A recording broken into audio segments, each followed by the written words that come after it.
बिक गया commander Jolani.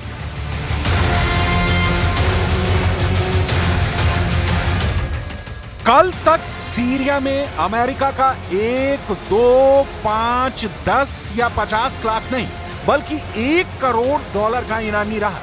कल तक जिस शख्स की तलाश में अमेरिका की सभी एजेंसियां एक्टिव थीं, कल तक जो शख्स हर हाल में अमेरिका को जिंदा या मुर्दा चाहिए था, अमेरिका ने जिसे देखते ही शूट एट साइट का ऑर्डर पास कर दिया था, आज सीरिया का वो कमांडर जुलानी अमेरिका के लिए इनामी नहीं रहा।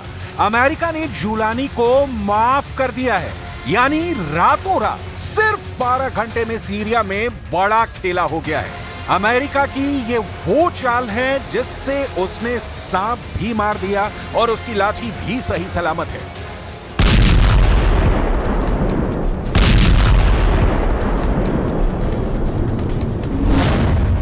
जुलानी पर रखा इनाम अमेरिका ने वापस लिया। 2018 में एचटीएस को अमेरिका ने आतंकी संगठन घोषित किया था। अल कायदा से जुड़ा रहा है कमांडर जुलानी।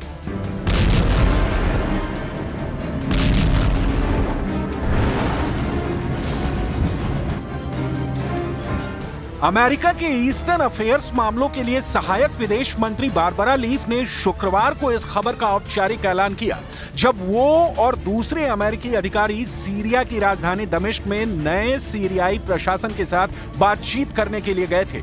इस महीने की शुरुआत में हयात तहरीर अल शाम यानी एचटीएस के नेतृत्व में सीरिया के राष्ट्रपति बशर अल असद को सत्ता से हटाए जाने के बाद से यह अमेरिकी डेलीगेशन की सीरिया की पहली यात्रा थी। पहले आप देखिए बारबरा लीफ का वो बयान जिसने पूरी दुनिया में तहलका मचा दिया है। अमेरिका ने शुक्रवार की चर्चाओं के दौरान सकारात्मक संदेश देते हुए जुलानी के ऊपर लगाए गए $1 करोड़ के इनाम को हटाने का फैसला किया है। जुलानी और उनके संगठन से यह वादा लिया गया है कि ये अमेरिका के लिए कोई खतरा पैदा नहीं करेंगे। हम सीरियाई नेतृत्व वाली राजनीतिक प्रक्रिया का पूर्ण समर्थन करते हैं, जिसके परिणाम स्वरूप एक समावेशी और प्रतिनिधि सरकार बनेगी, जो महिलाओं सहित सभी सीरियाई लोगों और सीरिया के विविध जातीय और धार्मिक समुदायों के अधिकार का सम्मान करती है।